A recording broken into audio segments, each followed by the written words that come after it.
Anton, welcome back to Speakers Who Get Results. We had this fabulous conversation, and I decided I couldn't really let you go without talking about asking you your thoughts about how to use allies, how to recruit allies. Those of you who haven't heard the full interview, we talked a little bit about Abraham Lincoln and how he brought his enemies onto his into his cabinet, which I think of it as enrollment. Mm-hmm. So what are your thoughts about allies, using allies, recruiting them, etc.? Yeah, great question. Allies are incredibly important. I think it underscores that success in life doesn't happen with one person. It happens in groups and happens in teams. And so having allies is an incredibly important part of winning any kind of process. So the first thing is when I think about allies, I think about people who have a reason to be with you. They have a reason to be with you. And so you don't know if people have a reason to be with you until you know who they are, until you know what they care about, until you know what's important to them. So the first step to me in recruiting allies is first understanding why it's important for you to get to know people. You got to know what makes them tick, what inspires them, what motivates them, what pisses them off, what do they like and don't like, and see what you have in common with them. Because most people will easily be more invested in being an ally with something that they feel like they have common interests around.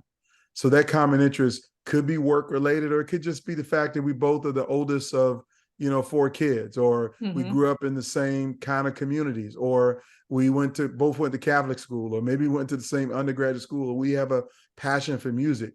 In the book, The Audacity of Leadership, I talk about the 6 degrees of connection. We always talk about the 6 degrees of separation, but I talk about connection. So what are the 6 things that you can find that you have in common with someone else? 6 small things. You either have children, you like the same movies, the same books, etc.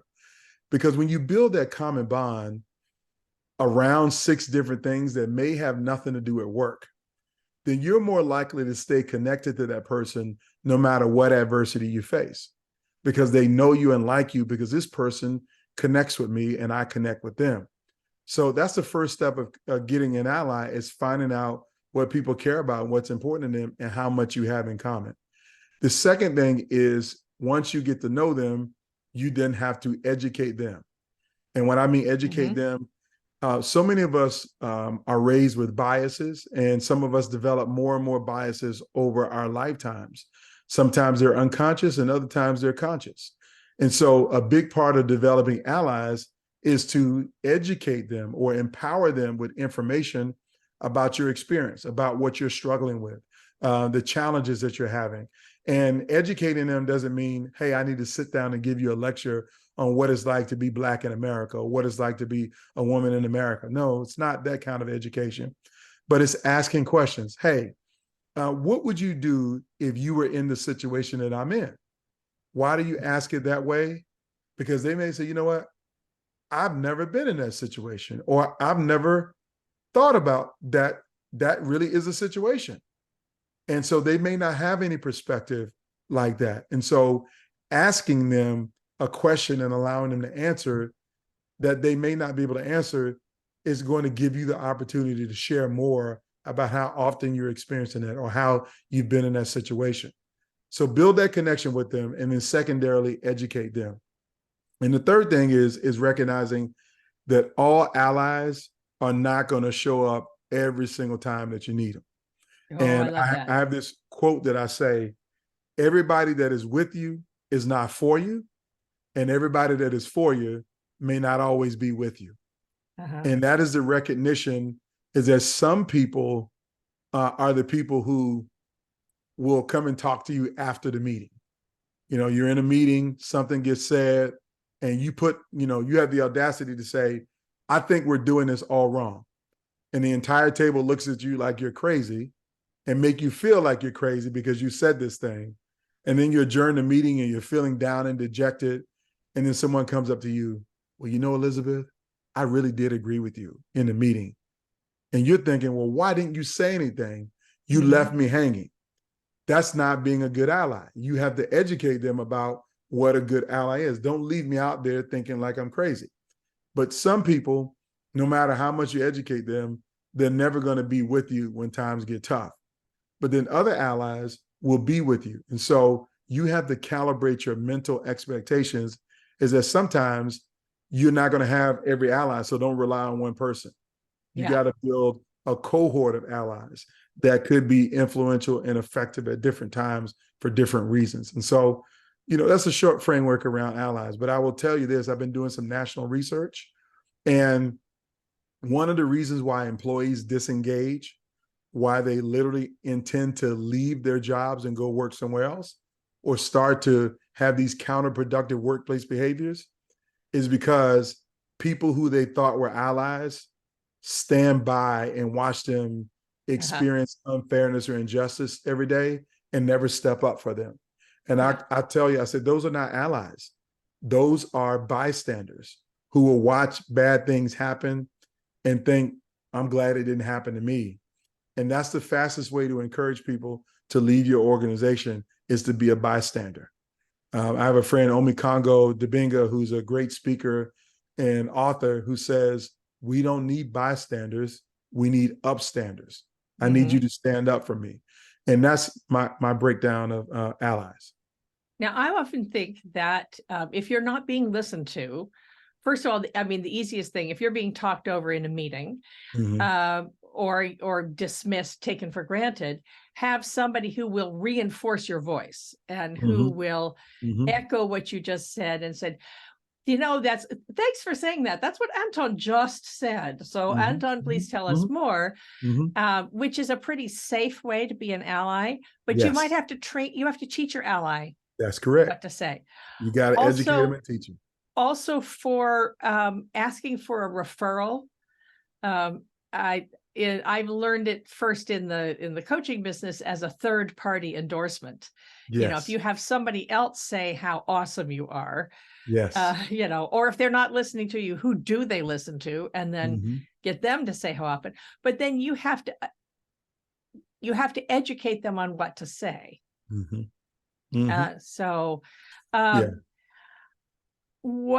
How do you find an ally? I have some thoughts, but I'm curious about how you go about finding somebody. Yeah. So again, I always go back to the basics of learning how to have great interpersonal conversation. Anybody can be an ally. Anybody can be an ally. It's not about their positional leadership or their title or where they sit in the building. Anybody can be a good ally. And so it requires you to have good interpersonal skills to start up basic conversations, to learn about people, to learn how to listen to who people are. And it starts with some simple questions. So if you're in a corporate environment and you work in a large organization, hey, how long have you worked here? You know, what's the best part about this job for you? You know, based upon your experience, what are some challenges that the organization continues to deal with over and over again? Or what could you share with me that would help me to be successful here? So you're now asking people for their advice, their experience, their expertise, their knowledge. And all of us like to be teachers. I mean, that's why you do such a great job with podcasts, because you create the space for people like me to be able to come on and teach and share. And so you can do this as an interpersonal way. Like, you know, 30-minute coffee could be, hey, I want to learn about you and your role and how long you worked here in the organization. And I challenge leaders to do 30-minute one-on-ones every week. As a matter of fact, my encouragement is for you to do 3 a week. So if you can't find 3 30-minute intervals during a 7-day period or a 5-day work week to sit down and have a in-person or a virtual coffee with someone that you don't know, to learn from them and ask them insightful questions, then you're not doing a good job. You're not ready to be in a leadership role. But if you can do that, just think about it. Over, 40 weeks of doing 3 interviews, you've identified 120 people who could potentially be allies for you in some way, shape, or form. So that's the way I start the process. You find allies by learning how to have good interpersonal conversation and communication. And that means asking somebody to coffee or to lunch, bottom line. So one more question I asked when I first started talking about this 12 years ago now, I was working with various women who were the only woman. Mm-hmm.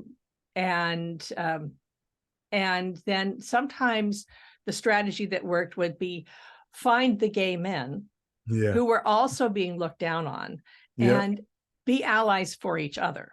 So they said, how can you be an ally for them and stand them up? I'm wondering if that's still a viable way to do it. And, if you are, I know from the only woman, you can reach out to another woman. That's easily done. Yeah. Can you reach out to a man who's maybe a minority and not being looked at, not being taken seriously? I have any thoughts about that?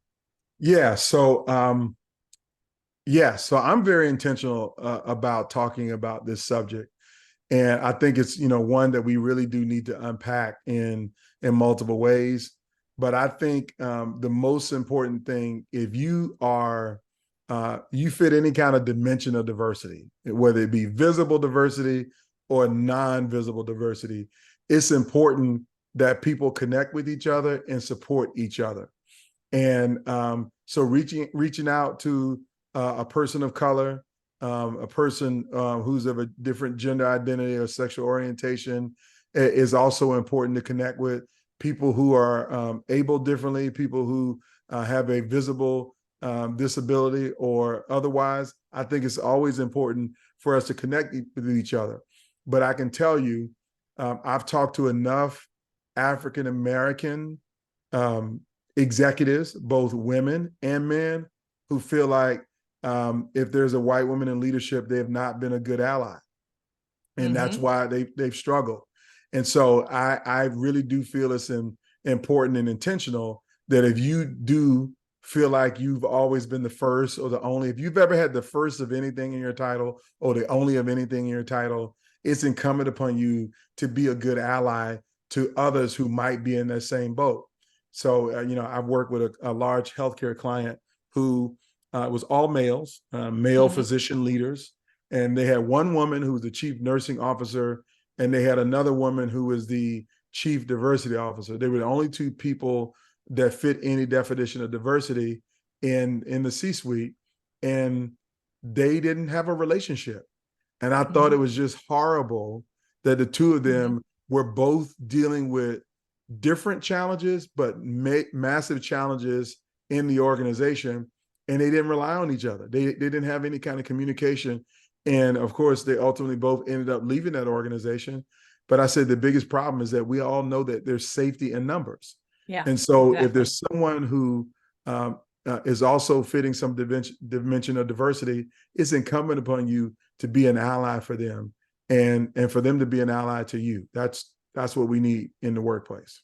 I think some of that comes from the history of it's different now, and we need to recognize that it can be different now. But there are many women or people of color that I've spoken to. I've had the great good fortune of working with colleagues of color from for most of my working life. So I've been educated and or at least informed.